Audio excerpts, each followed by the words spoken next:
Bonsoir et bienvenue dans Sport 10, votre magazine qui traite de l'actualité sportive du département, dans un décor bien sûr dans le studio radio, bien sûr en toute intimité. Et donc bien sûr on va parler de sport et pour parler de sport ce soir, on va parler même sport automobile avec Charles-Henri Adélaïde qui est avec nous ce soir. Bonsoir. Bonsoir Séverine, bonsoir aux téléspectateurs de Canal 10. Voilà, et donc on parlera donc également de la programmation de ce week-end, encore en basket, foot, hand, beaucoup de choses à venir dans ce Sport 10 ce soir. Et donc bien sûr, suivez-nous pour en savoir un maximum sur tout ce qui se passe dans le monde du sport en Guadeloupe. Voilà, et donc on va commencer avec justement la quatrième, non, là c'est pour notre invité puisqu'il vient, nous parler, je ne l'ai pas dit, de la quatrième édition du rallye Karukera Jaricho qui aura lieu donc la semaine prochaine. Oui, dès samedi prochain, donc le 2 décembre. Donc oui, effectivement, nous allons réaliser cette quatrième édition du rallye Karukera Show. Donc je sais qu'à une époque, nous avions effectivement annulé la manifestation pour des différentes problématiques, notamment financières. Et un de nos partenaires a tenu à nous accompagner et donc nous avons remis au goût du jour la manifestation qui sera réalisée sur un format beaucoup plus court, mais qui permettra de clôturer et nous espérons en beauté la saison 2023 que tout le sport automobile a pu donner. Charles-Henri, en tout cas, nous en dira beaucoup plus tout à l'heure. Et donc, avant de parler de cette quatrième édition, je vous propose de découvrir donc le challenge Viebou, donc qui avait lieu dimanche dernier au niveau donc de la base nautique de Morne-à-l'Eau. Cette compétition donc de kayak qui s'est donc déroulée le week-end dernier. Et Maxime Morel donc était au niveau de la base nautique pour pouvoir réaliser ce reportage. Viebou, c'est une course qui est inscrite au calendrier régional guadeloupéen de canoë-kayak. Alors c'est une course qui débute ici au canal des retours et qui arrive jusqu'à la base nautique avec un contournement de l'île Emacou, l'emblématique île Emacou avec sa chapelle et tout ça. En général, il y a plus de 100 participants. Je crois que l'année dernière, nous avons eu 130 environ. Donc c'est un très bel événement sur le territoire de Morne-à-l'Eau qui se déroule en plus durant la fête patronale. Et étant une ville labellisée Terre de Jeux 2024, donc c'est naturellement que nous essayons en tout cas d'organiser des événements pour tous les publics et puis des événements d'envergure. On essaie vraiment de réunir un maximum de personnes sur un site de départ puisque le parcours avec le site qu'on a, qui est vraiment un site exceptionnel, permet justement à un maximum de gens de participer, de pratiquer. Donc du coup on l'ouvre vraiment au maximum de personnes sur ce départ au canal des retours.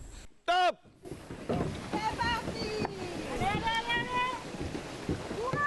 C'est avec plaisir que j'ai donné ce départ. Monsieur Diop a voulu toujours prioriser le canal des retours, c'est pour faire voir aux participants que le canal des retours existe. Le canal des retours, tout le monde le sait, c'est un lieu emblématique pour la ville de Morne-à-l'Eau. Donc c'est un lieu d'histoire et du coup ça lie l'histoire. Le départ à ce niveau-là lie l'histoire de la ville avec justement l'aspect sportif et le beau plan d'eau que nous avons au niveau de la base nautique municipale de Morne-à-l'Eau. C'était une très belle course, un très beau parcours, bien fait, ça a changé le parcours habituel, les beaux environnements. Je suis content, on peut mieux faire. Non, c'est satisfaisant, ça met en confiance pour le reste de la saison. On va quand même continuer à s'entraîner. Et puis voilà, mais un beau partage avec les autres concurrents. Un beau rendez-vous, donc vous avez pu voir le vainqueur de cette édition du challenge Viebou. Voilà. On revient donc en plateau avec notre invité du jour, comme il le disait tout à l'heure, quatrième édition donc du rallye Karukera Jaricho. Donc un événement effectivement, comme vous l'expliquez, qui qui n'était pas organisé depuis un certain temps et donc qui revient. Donc cette volonté effectivement de pouvoir, on va dire, c'est un événement qui vient clôturer la saison automobile. Oui, c'est bien ça. Donc c'est la dernière épreuve automobile, en tout cas automobile, organisée sur le territoire de la Guadeloupe. Et donc c'est une épreuve mythique parce qu'effectivement c'est un rallye qu'on a créé il y a quelques années de cela qui se découpait en 3 jours et qui avait une couverture sur 22 épreuves spéciales. Cette année-ci, suite aux contraintes budgétaires, on a choisi donc de réduire le format, mais d'offrir quand même la manifestation, notamment de finir à Jarry, puisque nous faisons partie du programme de Jarry en fait. Et donc on a souhaité aussi rester à Jarry, proposer quand même Jarry, et donc permettre au public de venir regarder la compétition automobile de proximité et en toute sécurité, puisque Jarry nous offre de nombreux espaces de parking et de nombreux espaces autorisés au public qui leur permettront de voir passer les bolides qui ont parcouru toute la saison automobile et qui vont donc clôturer cette saison automobile 2023. Un beau rendez-vous donc, c'est vrai que on sait que quand on arrive dans le mois de décembre, c'est la période des festivités, donc c'est vrai que ça met déjà une belle ambiance autour de ce rallye et comme vous le disiez tout à l'heure, la proximité aussi dans Jarry, de pouvoir être au contact en permanence des véhicules, de pouvoir entendre le son aussi, ça met déjà une très belle ambiance et ça donne déjà envie d'y être. Oui, alors enfin... Nous, passionnés, bien sûr. Oui. Alors, après, l'intérêt aussi, c'est que ça permet de créer une animation dans Jarry, notamment pour les différents commerçants qui seront ouverts. Et ça permet à tout le public qui n'est pas spécialement passionné pour aller sur les épreuves spéciales qui sont un peu plus loin dans les grands fonds, qui demandent un peu de connaissance du terrain et tout. Ben là, en restant à Jarry, on a quand même la possibilité de voir 3 passages qui seront faits en fin de nuit et qui permettront de pouvoir approcher de plus près les véhicules de compétition et ainsi que les pilotes d'ailleurs. Et cette année-ci, petite nouveauté à ZAC quand même, nous allons lancer, donc nous allons diffuser sur les réseaux une cartographie de Google d'ailleurs, qui permettra donc à toutes les personnes qui s'intéressent au sport automobile et qui voudraient se rendre finalement dans les grands fonds pour pouvoir voir une épreuve spéciale, et bien de pouvoir le faire cette fois-ci. Donc là, on va diffuser une carte, il suffira de se repérer et puis d'appuyer et le chemin se dessinera et on pourra suivre et arriver sur le point qu'on a choisi pour pouvoir voir l'épreuve spéciale sélectionnée. C'est une vraie modernité. Une vraie modernité pour la ZAC d'ailleurs. Bon, pourquoi ? Parce qu'on s'est rendu à la finale de la Coupe de France des rallyes et on s'est aperçu que la problématique qu'on avait, c'est de se demander comment nous, Guadeloupéens, arrivés aux alentours de Clermont-Ferrand, comment on allait pouvoir accéder aux épreuves spéciales par nos propres moyens sans faire appel aux autochtones. Et effectivement, il y avait donc cette cartographie qui était mise en place et qui permettait à tous les spectateurs qui s'intéressaient de pouvoir se rendre en autonomie finalement sur les points qu'ils voudraient voir sur une épreuve spéciale. Et donc on a dupliqué et donc le premier test sera donc sous cette édition du rallye Jarry Show où les gens pourront, grâce à la carte, aller voir les épreuves spéciales de l'après-midi par exemple à Château-Gaillard, Bellemare ou au Grand Fond Valera ou même Tivoli, Grosse-Montagne qui est tout près. Alors justement, on vous entend citer les différents lieux. Comment ça va se dérouler ? Parce que tout est concentré sur une seule journée. Oui, tout est concentré sur une seule journée. Donc ça va être du sport, entre guillemets. Oui, vraiment là, on est... ça va être du sport, ça va être dense, ça va être chaud. Je pense que ça va être très sympathique parce que tout le monde veut finir la saison en beauté.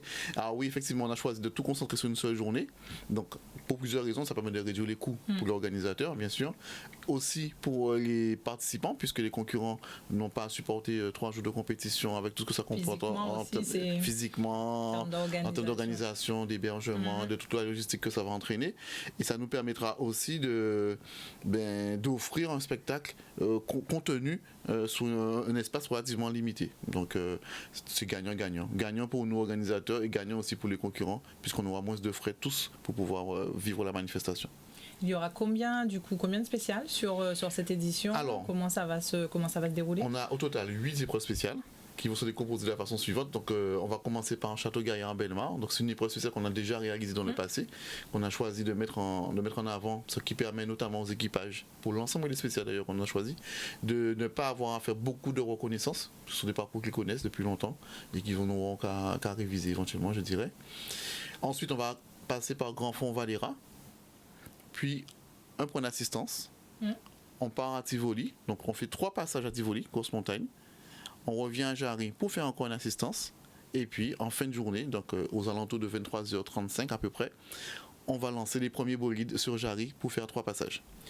Donc, alors ça va être sur 2 jours, on va dire. Parce que finalement, ça sera... si on commence à 23h35 sur Jarry... Oui, on finira aux alentours d'1h30, effectivement. Donc on sera dimanche. On sera dimanche matin. Et ce sera aussi pour nous l'opportunité de clôturer cette belle épreuve sportive par, on va dire, une petite réception de l'ensemble des personnes qui sont... passionnés par le sport automobile, donc concurrents, membres de l'assistance, officiels, pour pouvoir clôturer en beauté cette belle saison 2023 que nous avons vécue en Guadeloupe. Donc la journée du 2 décembre va être une longue journée pour le sport automobile. Il va falloir se reposer, parce que ça va commencer à quelle heure? Parce qu'on a parlé de l'heure de fin, mais on commence à quelle heure? Alors finalement, ça va commencer un peu tôt quand même pour les équipages, puisque dès 13h30, on va commencer à faire les vérifications administratives et techniques. Pour commencer les épreuves, donc la première voiture de course devrait partir aux alentours de 17h de Château-Gaillard. Alors pourquoi? Alors, parce qu'on nous demanderait pourquoi on n'a pas fait ça sous la journée. Oui, c'est ça, pourquoi pas commencer plus tôt. On est dans le cadre de Jarry en fait. Donc Jarry en fait, on se doit depuis la 4e édition de revenir à Jarry. La problématique, c'est que Jarry est devenu aussi un cœur économique. Oui. Nous ne pouvons pas, par passion pour le sport automobile, entraîner des conséquences sur notamment toute la restauration et toute la vie qu'il y a dans le cœur de Jarry. Donc nous avons décidé de commencer un peu plus tard dans la journée pour nous permettre d'arriver beaucoup plus tard à Jarry. Nous estimons que vers 23h35, 45, a priori, on impacte beaucoup moins l'activité économique, puisque la restauration a déjà fait ses 2 services. Donc pour nous, a priori, on offre une étendue d'activité à Jarry en faisant ce genre d'activité un peu plus tardif.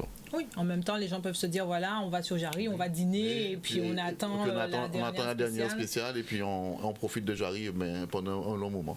Une vraie réflexion, en tout cas, marier le sport à l'économie, pour en tout cas que ça soit vraiment quelque chose de positif. Justement, oui, et on peut le mesurer vraiment très concrètement, puisque là on a rencontré un partenaire qui a une épicerie d'ailleurs pas très loin, une boulangerie-épicerie, et Monsieur Dagonia, vous pouvez ne pas le citer, et lui justement il va proposer donc un bifort de Jarry au sein de sa boulangerie-pâtisserie pour pouvoir offrir et permettre aux gens de découvrir sa restauration, voilà.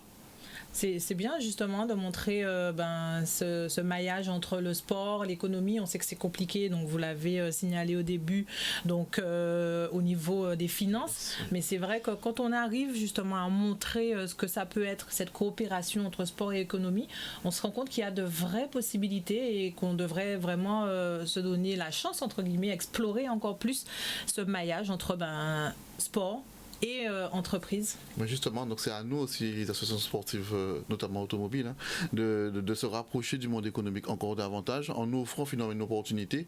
L'opportunité, elle a déjà été mesurée, puisque l'épreuve spéciale de Jarry ramène un peu plus de 10 000 personnes sur l'épreuve pendant ces 3 heures à peu près, enfin moins de 3 heures. Et donc ça offre aussi l'opportunité à tous ceux qui voudraient offrir finalement une prestation à toutes les personnes qui seront présentes de pouvoir faire vivre l'économie directement du pays pendant une épreuve sportive sur le monde économique de Jarry. On en profite également pendant qu'on parle de sport automobile avec notre invité du jour. Le week-end dernier avait lieu la 71e édition du Run Trophy qui venait également clôturer la saison dans ce domaine. Et donc Olivier Félix, un rendez-vous qui a tenu toutes ses promesses.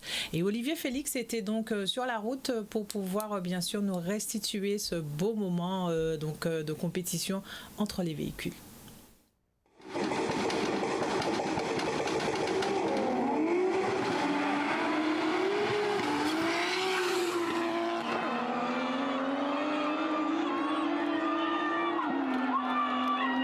Satisfait, très satisfait. Bon, on n'a pas pu faire les chronos qu'on voulait par rapport à des difficultés. On n'a pas voulu investir sous des pneus, tout ça. Mais je suis satisfait de la victoire.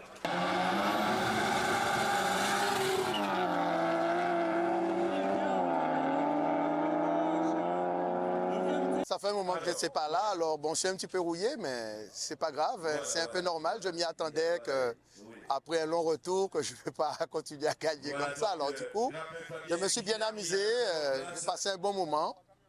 J'étais même surpris d'arriver aussi loin, alors c'était bien en tout cas. Comme on dit, l'association a connu des turbulences, mais j'ai dit simplement qu'on maintient le cap. Le cap était de maintenir les manifestations. Nous avons un calendrier. Quel que soit ce qui se passe, nous avons un objectif de donner aux passionnés et la raison pour laquelle ils sont adhérents, c'est de permettre les manifestations. Nous avons réussi cette manifestation. 71e édition, 81 pilotes. Donc l'appel à la responsabilité a été fait. Les pilotes ont répondu présent, l'organisation a répondu présent. La manifestation s'est bien déroulée. On termine sur une note positive. Une note positive, un beau rendez-vous. Bien sûr, vous espérez tout autant le week-end prochain. Oui, tout à fait. Ben oui, alors la chance qu'on a, c'est qu'on est dans la Ligue du sport automobile de la Guadeloupe. Donc, on a l'activité Run que vous venez de présenter, le Run Trophy avec M. Corvo. On a l'ASK pour le karting. On a l'ASA Caraïbes qui fait aussi des compétitions courses et rallyes sur la zone de Basse-Terre, et la ZAG pour le reste des compétitions. Et donc oui, nous aussi on espère clôturer, mais pour tout l'ensemble finalement des sports mécaniques de la Ligue du sport automobile de la Guadeloupe, clôturer la saison en beauté. Justement, vous parliez un peu donc de l'ensemble de ces structures. Quand on est extérieur, on aimerait un peu comprendre aussi comment ça fonctionne. C'est vrai qu'on entend l'ASA Archipel, l'ASA Guadeloupe. Donc voilà, on est parfois un peu perdu. On se dit donc est-ce que vous pourriez un peu nous expliquer un petit peu comment fonctionne le sport automobile en Guadeloupe? Alors, on a la chance en Guadeloupe d'avoir une Ligue du sport automobile. D'accord. Jusqu'en 2014, enfin avant 2014, nous étions rattachés à une ligue qui était en métropole.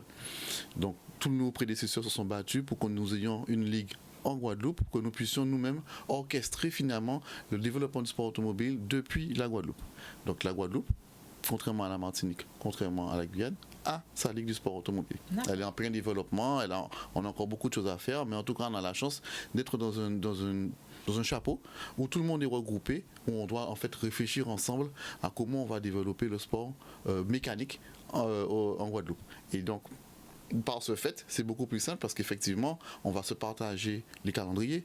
Donc, on va pouvoir organiser et orchestrer les 23 dates qu'il y aura d'ailleurs en 2024 pour pouvoir couvrir le sport automobile. Et ça permet aussi de centraliser et de faire peut-être des économies d'échelle, permettant donc à tout un chacun de pouvoir bénéficier de la chance d'avoir une ligue pour pouvoir faire entendre un peu plus fort nos intentions pour pouvoir développer le sport automobile. Alors justement, donc regroupé en ligue, ça vous permet donc de travailler, de collaborer. Vous annoncez déjà 24 dates pour la saison prochaine. Mais en termes, au niveau des pilotes, est-ce que il y a des perspectives de pouvoir se dire qu'ils ont la possibilité d'aller sur l'extérieur? Comment est-ce que c'est qu'au niveau de la zone de la Guadeloupe que ce travail est effectué, ou est-ce que dans vos perspectives en organisation ligue, vous avez des ambitions de faire participer des pilotes à des compétitions extérieures ou voir de toute façon je pense que les échanges se font avec la Martinique également, mais voir plus loin? Alors, je ne suis pas président de la Ligue, président de la Guadeloupe, voilà. Mais alors, ce qu'on a remarqué en tout cas, c'est qu'effectivement l'attractivité des manifestations proposées par la Guadeloupe nous permet d'attirer chez nous des collègues de la Martinique qui viennent pour le Run Trophy, par exemple, des collègues de la Martinique et de France même, qui viennent par exemple pour la S4 Guadeloupe, et nous, à Guadeloupe particulièrement, mais des collègues de la Martinique qui viennent de plus en plus sur nos manifestations. L'objectif ou l'ambition de tout un chacun, c'est effectivement de pouvoir un jour peut-être créer quelque chose, Guadeloupe-Martinique, pour pouvoir avoir déjà beaucoup plus de participants dans nos épreuves, puisqu'on va en parler. C'est aussi ça le gros problème, c'est qu'on n'a pas peut-être suffisamment de participants, en tout cas en automobile direct. Contrairement à M. Corvo qui lui affichait 80 participants. Nous, vous allez voir, on tourne aux alentours de 20 participants assez difficilement. Et donc oui, on essaie de voir comment on peut créer des synergies avec la Martinique notamment pour pouvoir permettre plus d'échanges inter-îles et donc d'avoir plus de participants dans nos épreuves. Plus de participants, vous le disiez, c'est vrai que c'est peut-être aussi cette contrainte. On sait qu'on a l'aspect du sport automobile qui est un sport coûteux, qui est un sport qui demande beaucoup. On a vu tout de même sur Basse-Terre cette possibilité aussi de participer, entre guillemets, de pouvoir faire ses premiers pas, même si c'est avec un véhicule, entre guillemets, pas forcément déjà préparé pour la course. Donc ça laisse aussi cette possibilité de découvrir, on va dire peut-être qu'il faut encore démocratiser encore plus le sport automobile. Alors effectivement, l'ASA Caraïbes particulièrement lance et essaie de promouvoir ces catégories qu'on appelle le VHC, notamment pour les véhicules de plus de 20 ans, les véhicules historiques, et le VMRS pour des véhicules traditionnels en fait, de tous les jours, qu'on pourrait donc mettre en compétition. Ensuite, ça demande une organisation particulière puisqu'il faut mettre en place des dispositifs, notamment de contrôle, puisque ce sont des épreuves de régularité, donc on n'est pas là pour faire le rallye comme peuvent le faire les véhicules considérés modernes, on dira. Et donc, en tout cas, nous à la ZAC, pour l'instant, l'instant, on n'a pas lancé les catégories puisqu'on ne se sent pas encore prêt à délivrer une prestation conforme en tout cas aux attendus de la Fédération française, mais on y travaille avec nos commissaires techniques, avec le chronométrage, et on espère pouvoir le proposer notamment en juin 2024 avec le rallye des grands fonds, puisque ce sera la 50e année de la ZAG aussi, juin 2024, et donc on espère pour cette 50e anniversaire pouvoir offrir justement cette opportunité à d'autres véhicules de participer notamment à cette fameuse épreuve des grands fonds. De très belles choses en tout cas en perspective du côté donc de la ZAG et du sport automobile. Oui, une association qui va fêter ses 50 ans, vous imaginez, hein, le 9 juin 1974, des hommes se sont réunis et ont décidé de faire vivre leur passion du sport automobile dans un cadre, on va dire, réglementé. Depuis, il y a déjà eu de nombreux présidents, notamment à la ZAG, et l'année 2024, donc en tout cas le mois de juin 2024, sera un mois de fête pour la ZAG, et on va essayer de nous rappeler à notre souvenir toutes les personnes qui, de près ou de loin, ont un jour contribué à cette association de durer et de vivre encore 50 ans. Et on espère pouvoir encore vivre encore 50 ans pour pouvoir transmettre aux générations, en tout cas, tout ce qui nous a été transmis.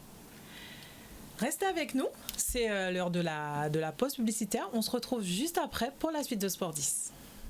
On est de retour sur le plateau de Sport 10, toujours avec Charles-Henri et Adélaïde. Ce soir, on parle de sport automobile dans Sport 10.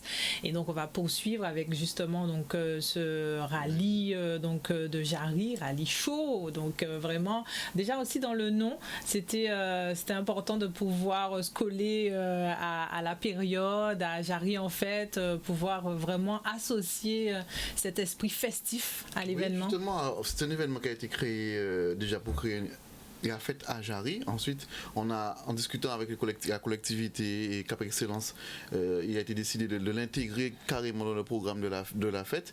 Et on essaye, à travers cette épreuve particulière de Jarry, de traverser Jarry.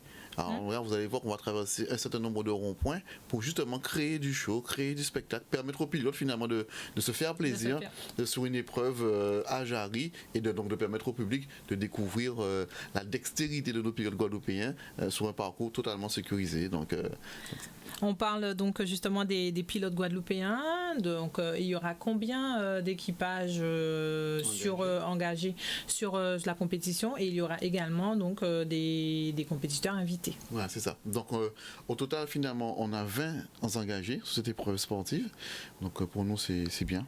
C'est bien franchement de clôturer la saison avec 20 engagés. On aurait aimé en avoir un peu plus, mais en tout cas on est content d'avoir ces 20 là qui seront au départ le 2 décembre. Et effectivement on a la chance d'avoir 4 pilotes martiniquais qui font le déplacement, donc qui viennent participer à cette épreuve mythique qui est le Caractère Jarry Show, qui n'est pas dans sa dimension habituelle, hein, mais qui reste mythique et que les gens auxquels les gens ont envie de participer parce qu'il y a des épreuves qui sont sympathiques et qu'on est proche du public. Un peu comme ce qui a été fait à Basse-Terre, mais nous on le fait à Jarry, on l'a fait à Dotémar par exemple pour le rallye des grands fonds. Et donc là vraiment on offre le sport automobile à toutes les personnes qui de près ou de loin s'intéressent à la voiture ou pas, ou qui veulent passer un moment, et que finalement la compétition est un prétexte pour se retrouver à Jarry en sécurité, sans avoir à se déplacer et pouvoir regarder plusieurs passages à plusieurs endroits différents. Charles-Henri, est-ce que vous avez aussi donc le sentiment que le sport automobile demeure dans le cœur des Guadeloupéens, que c'est vraiment une activité qui mobilise les foules, comme on a pu le connaître, comme on a pu le voir à une certaine période sur le rallye des grands fonds, où c'était vraiment l'événement qui ramenait, on va dire, une forte population? Alors, depuis, on va dire l'après-Covid, on peut effectivement remarquer un regain des spectateurs autour de la compétition automobile. Alors, pour plusieurs raisons. Déjà, on a envie de vivre des événements, donc on se rend sur les événements qui sont proposés. Ensuite, on a un plateau qui est hyper intéressant, puisqu'on a des véhicules quasiment du championnat de France qui courent ici. Et puis, avec tout ce qu'on a essayé tous de mettre en place pour pouvoir médiatiser nos événements, les gens se reconnaissent dans ce sport automobile qui ne se contente pas uniquement d'être un événement pour les passionnés du sport automobile, mais c'est un prétexte pour être ensemble autour d'une manifestation qui permet d'être proche et d'échanger en toute convivialité en fait. Donc finalement, le côté convivial fait que on a un retour des personnes et c'est vrai que certaines manifestations vont attirer beaucoup plus d'attention. Vous verrez samedi soir à Jarry, le nombre de personnes qu'il y aura, je pense que ce sera assez important. Et puis c'est vrai que l'épreuve mythique qui est celle du rallye des grands fonds, alors elle fait sens. Bah oui. Elle fait sens. Et donc s'il y a une épreuve que la ZAC ne peut pas se permettre de ne pas faire, c'est bien celle-là, le rallye des grands fonds, qui d'ailleurs sera repensé pour l'année 2024 puisque nous allons faire des retours dans le passé. Pour pouvoir proposer justement à ceux qui sont là et qui ont connu et ceux qui ne sont pas là, qui vont connaître ce qu'était le rallye des grands fonds des années 98. Voilà. Est-ce que justement en termes d'organisation, en termes de sécurité, sur une journée aussi compacte, certes vous disiez que bon en termes de finances, en termes de coûts ça représente moins, mais est-ce que ça demande aussi, ça mobilise aussi plus d'énergie parce qu'il faut se déplacer on va dire très rapidement sur plusieurs sites pour pouvoir donc réaliser les différentes spéciales. Donc comment du coup ça s'organise pour justement les différentes équipes qui sont concernées par les différents lieux où vont se dérouler les étapes? Alors justement, cette année-ci, comme on a recomposé un rallye pour pouvoir répondre à cette envie de pouvoir clôturer la saison, on a choisi des épreuves spéciales qui sont relativement à proximité déjà, donc qui vont nous permettre d'éviter d'avoir trop à se déplacer tant pour les officiels que pour les concurrents. Ensuite, à la ZAC en tout cas, nous avons 2 équipes qui sont répartis sur l'ensemble des épreuves spéciales, qui permettent aussi de bien sécuriser le fait que les gens qui sont affectés à une épreuve spéciale n'aient pas à courir. Donc on a déjà nos équipes, elles sont identifiées, tout le personnel sait ce qu'il a à faire, on se déplace en mode convoi pour pouvoir effectuer chacune des épreuves spéciales. Et donc à ce titre-là, sur cette épreuve qui est, on va dire, en format réduit, puisqu'on appelle ça un rallye régional, puisqu'on ne fait pas plus de 40 km d'épreuves spéciales, et donc tous les coûts sont contenus. La fatigue aussi, elle est mieux gérée, puisque si on prend le Karaoke Jarry Show des années précédentes, où il y avait 22 épreuves spéciales, où il y avait 3 jours de compétition, les organismes étaient relativement éprouvés, et en plus c'était la dernière épreuve de la saison, donc généralement tout le monde est un peu fatigué. Là, cette fois-ci, normalement, la journée devrait être relativement souple. On n'aura pas beaucoup à se déplacer et on devrait finir la saison finalement relativement détendue puisqu'on n'aura pas à trop solliciter nos différents officiels qui vont participer à l'épreuve et les pilotes non plus d'ailleurs, puisque eux ils n'auront pas à courir pendant toute la journée pour pouvoir réaliser les différentes épreuves. Si je veux me lancer dans le sport automobile. Je vous le souhaite. D'ailleurs, et qui sait, peut-être qu'on vous proposera quelque chose. Peut-être. En tout cas, j'ai pu voir qu'il y avait quand même pas mal de femmes également au niveau des équipages. Et si jamais donc un jeune qui veut se lancer dans le sport automobile, ça passe par quoi? Les premières étapes, il doit trouver une voiture, quel doit être le cheminement? Alors, le cheminement, c'est du sport automobile, donc il faut déjà faire l'acquisition d'un véhicule de compétition. Il y a différentes catégories, différents tarifs ou différents portefeuilles, on dira, voilà. Et différentes ambitions. Découvrir, voilà, donc on a des exemples, Par exemple, on a le jeune Mavonzi qui a commencé la saison et qui fait pour moi une excellente saison pour un jeune de 18 ans qui a pris finalement ses responsabilités, il voulait faire du sport automobile, il a cherché ses partenaires, il a acquis son véhicule de compétition et à chaque épreuve je pense qu'il découvre et qu'il se perfectionne. Il est accompagné d'ailleurs de Ludovic Ancel notamment pour pouvoir lui transmettre finalement le savoir du sport automobile. Ensuite, une fois qu'on a fait l'acquisition du véhicule, pour courir en tout cas, il faut avoir une licence. D'accord. Donc ça peut être une licence régionale pour des épreuves régionales, donc les courses de côte par exemple en régional. Et après, on fait une extension de licence en national, où on part directement en national pour pouvoir faire les épreuves nationales. Par exemple, ce sont les épreuves pour lesquelles on a plus de 60 km d'épreuves spéciales, donc pour les rallyes généralement. Et à ce moment-là, on est quasiment prêt.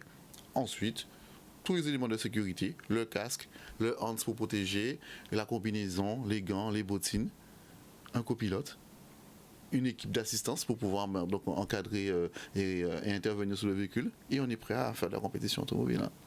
C'est pas plus compliqué que ça. Alors bien sûr, présenté comme ça, effectivement, ça a l'air pas très compliqué. Pas très compliqué. Alors bien sûr, c'est un sport mécanique et donc ça va demander d'avoir des disponibilités financières pour pouvoir assumer le coût. Mais on peut voir que certaines initiatives de personnes qui n'ont peut-être pas les moyens, voilà, pouvoir exprimer, pouvoir vivre leur passion du sport automobile. Est-ce qu'il y a une assurance aussi spécifique sur les véhicules pour la course ou comment ça se passe à ce niveau-là? Lorsque une association sportive automobile organise une manifestation sportive, elle souscrit une police d'assurance qui vient couvrir les dégâts, on va dire, humains et matériels causés lors de la compétition automobile. Donc les véhicules sont pris en charge.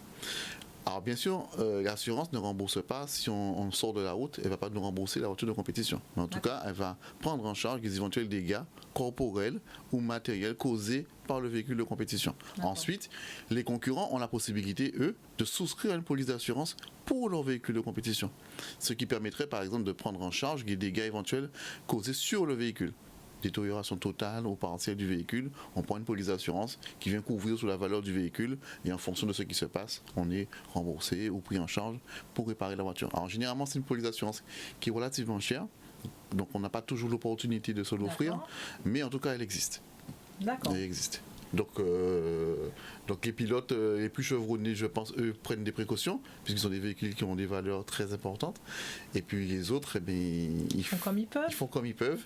Et puis on a la chance en Guadeloupe d'avoir des passionnés, on va dire des fins techniciens qui sont capables d'accompagner un peu tout le monde lorsqu'on veut se lancer dans le sport automobile. Et moi, j'ai l'impression en tout cas qu'il y a une grande solidarité, parce que je vois des petits jeunes qui arrivent et qui réussissent à s'exprimer, à avoir des conseils des anciens. Donc je pense que oui, le lien est en train de se faire. Et le renouveau est là. Le renouveau est là, puisqu'on a beaucoup de nouveaux, beaucoup de nouveaux. Et j'entends déjà quelques nouveautés qui vont poindre pour 2024. Donc il semblerait en tout cas qu'on vive une belle année automobile en 2024 pour tous les sports mécaniques en Guadeloupe. C'est ce qu'on peut vous souhaiter. Ah ben oui, nous on l'espère aussi. D'ailleurs, on veut faire vivre le sport. Parce que les gens se limitent à ah oui, ils font de la course de voiture, c'est risqué, ça roule vite. Mais en fait, tout l'intérêt de ce sport mécanique, c'est tous les métiers finalement qu'il y a autour. Alors il y a la partie officielle pure, être commissaire de route, être directeur de course, être commissaire technique. Il y a cet aspect-là. Il y a tout ce qui se passe dans une vie associative. Créer une association, avoir un bureau, faire de la communication. Donc venir par exemple solliciter des médias pour pouvoir médiatiser sa manifestation, utiliser Facebook, Instagram, faire de la publicité, faire des flyers. En fait, ce n'est pas juste finalement que du monter derrière un volant et puis accélérer. Il y a vraiment tout un ensemble de métiers finalement qui ne sont peut-être pas mis assez en lumière, mais qui permettent vraiment de faire vivre la passion à tout niveau. Moi-même, quand j'ai commencé le sport automobile, on transportait des glacières, on nettoyait des pneumatiques, on déplaçait des voitures. Et ça nous permet de rentrer au fur et à mesure, petit dans le sport mécanique, et d'un jour de devenir pilote ou copilote ou président d'ASA. C'est un parcours. C'est un parcours. Et je le souhaite à tous ceux qui sont passionnés, en tout cas, de pouvoir trouver dans tout cet aspect du sport mécanique la passion qu'ils pourraient exprimer. En tant que pilote, quand on se prépare justement pour la compétition, pour la saison, qu'est-ce que ça demande? Qu'est-ce que font les pilotes? Parce que c'est pas que de la conduite. On parlait tout à l'heure de pouvoir enchaîner sur ces 8 spéciales qui vont avoir lieu samedi. Donc physiquement aussi, ça demande aux pilotes qui doivent être concentrés sur la route, mais qui sont dans une position dans une voiture et qui doivent enchaîner également. Donc ça demande aussi, c'est pas juste conduire. Pas juste conduire. Alors moi j'ai été copilote et j'ai dû faire 1 ou 2 épreuves en tant que pilote, mais en côtoyant tous ces gens-là, effectivement, je me rends bien compte que le sport automobile demande déjà une préparation physique importante, puisqu'effectivement on va monter dans un véhicule de compétition, on va absorber de la vitesse, donc ça demande d'avoir un cœur palpitant bien sous contrôle en tout cas.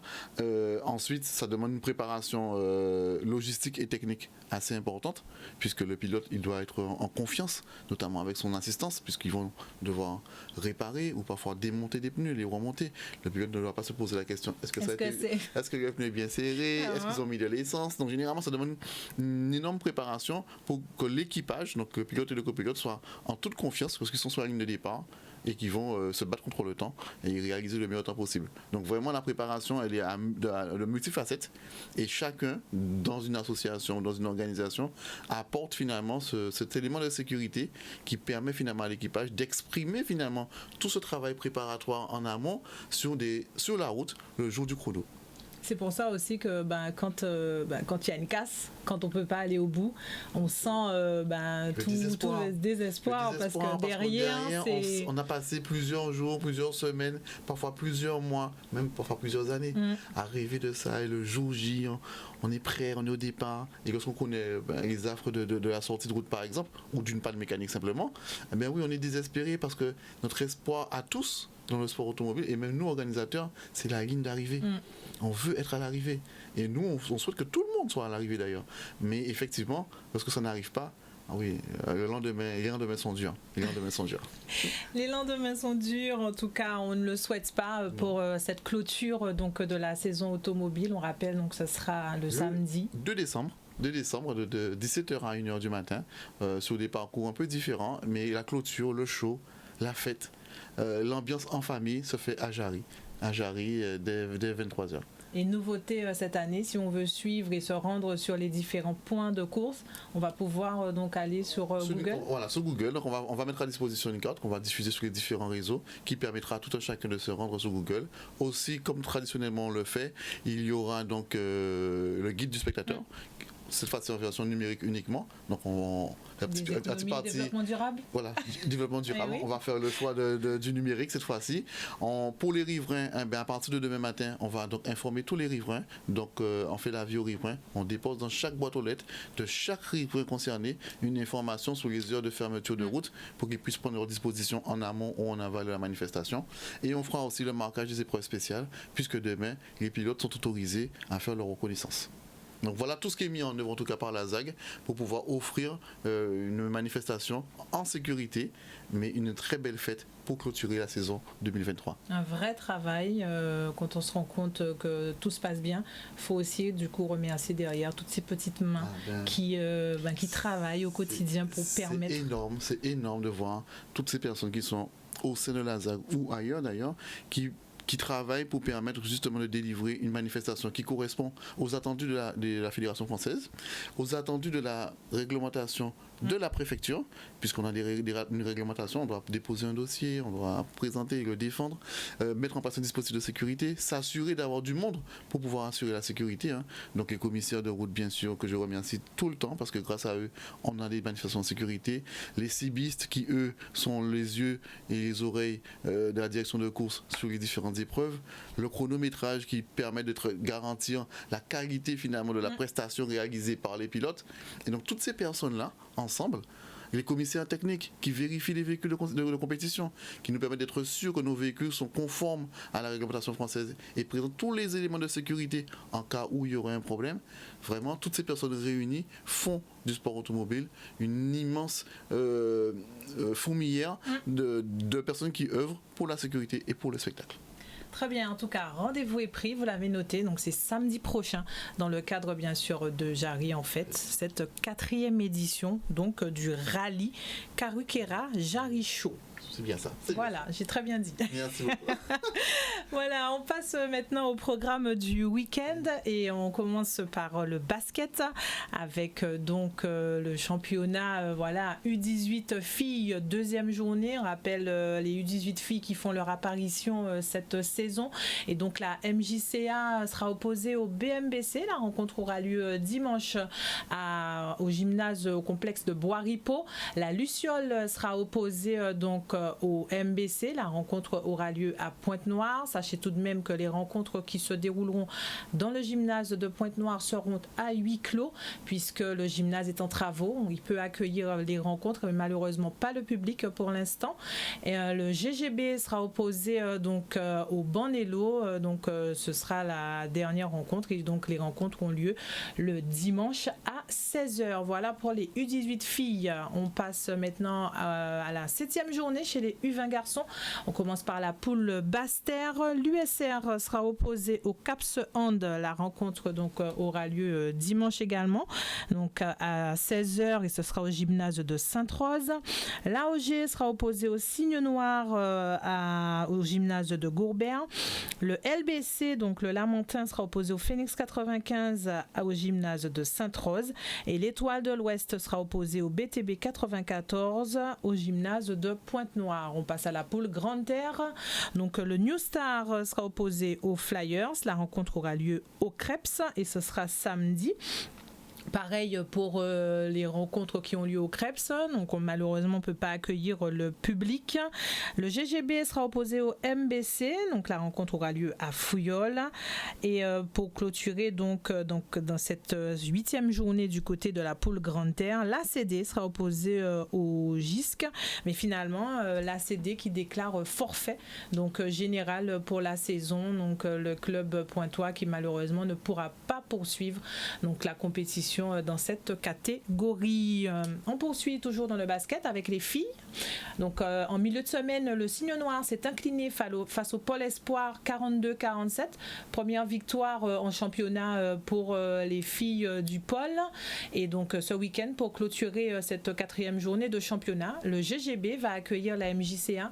La rencontre aura lieu dimanche et ce sera donc à 18h au gymnase de Fouillol. Les seniors et 6e journée de championnat, le New Star sera opposé au Cygne Noir ce samedi, demain. Donc ce sera au Krebs à 18h. Le GISC va accueillir le GGB. Ce sera au gymnase du Moule à 20h. L'AOG va recevoir le Banello. Ce sera à Gourbert à 20h. Et puis l'USR sera opposé au Phoenix. Ce sera à 20h30 et ça sera au gymnase de Sainte-Rose.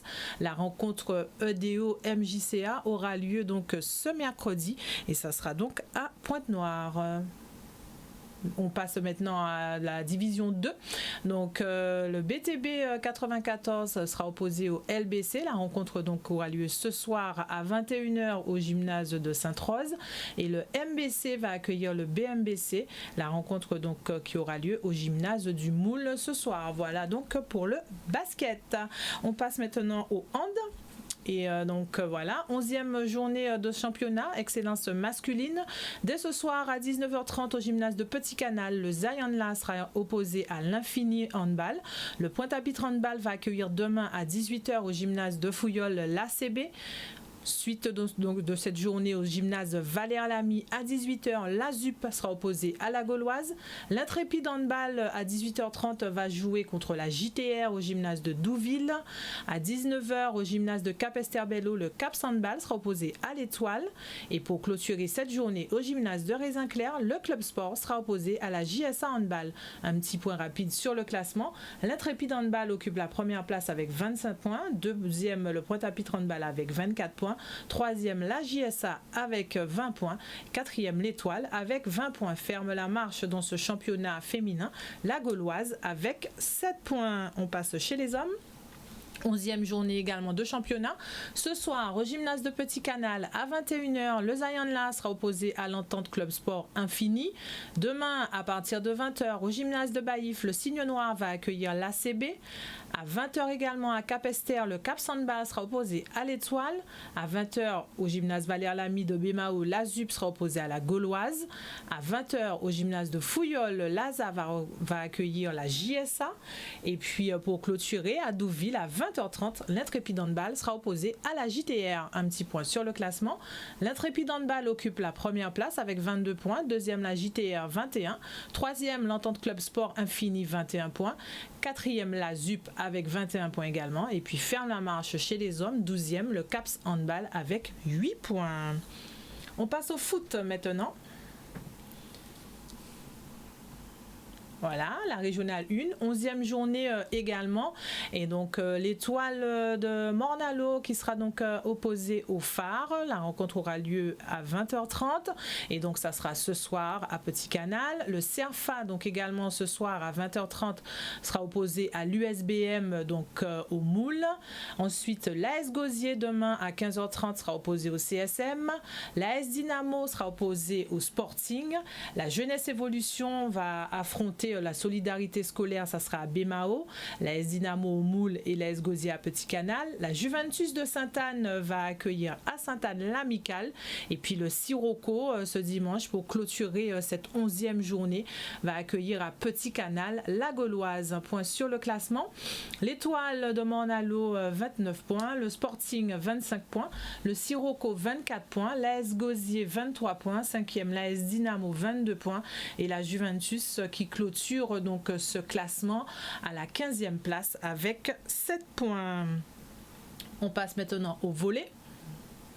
Donc la régionale 1 femmes et donc cette journée, 5e journée de championnat avec donc samedi 25 à 18h le GUC qui sera donc opposé à l'Arsenal au gymnase de l'IUFM. Dimanche 26, le Colonial Club va accueillir l'ESM et ce sera donc au gymnase de Rivière-des-Pères. Le samedi 25, le Fumerol sera opposé à 19h au CMGVB et ça sera au gymnase de Saint-Claude. Et puis mercredi 22 novembre a eu lieu la rencontre Racing Beach Étoile et c'était donc au gymnase de Douville. Chez les hommes, c'était les hommes, pardon, chez les femmes pour cette 5e journée. Ah non, c'était bien ça, pardon. J'ai pas vu le changement. Donc, chez les hommes, donc samedi 25, GUC Arsenal, 19h30 au gymnase de l'IUFM. Dimanche 26, Colonial Club ESM à 19h30 au gymnase de Rivière-des-Pères.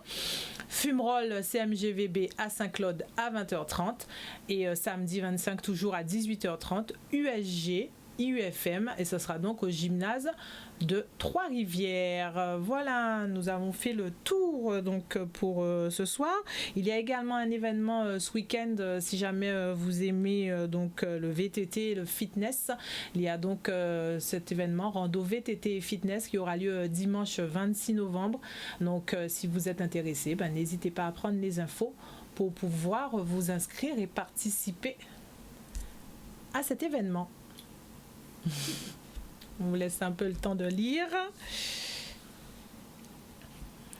Et donc voilà, donc on a fait le tour de l'actualité sportive. On remercie encore Charles-Henri Adélaïde d'être venu sur le plateau de Sport 10 pour nous présenter ce grand rendez-vous sport automobile samedi prochain. Et donc on rappelle donc le rallye Kaokera-Jaricho, rendez-vous le 2 décembre dès 17h sur les routes de la Guadeloupe et particulièrement à Jarry à 23h pour vivre le show en direct et avec l'ensemble des pilotes de la Guadeloupe. Reposez-vous bien parce que samedi, ça va être du lourd, ça va être sportif. Il va falloir courir, il va falloir être réveillé pour pouvoir suivre ce rallye jusqu'au bout. Et donc, bien sûr, nous, on vous souhaite un très bon week-end sportif. Allez encourager, comme d'habitude, nos sportifs. Applaudissez, encouragez, faites tout ce qu'il y a à faire. Vous également, faites du sport parce que c'est bon pour la santé. Et donc, nous, on se retrouve, bien sûr, lundi avec Pascal, mercredi avec Richard et puis vendredi pour un nouveau numéro de Sport 10. Bon week-end sportif à vous.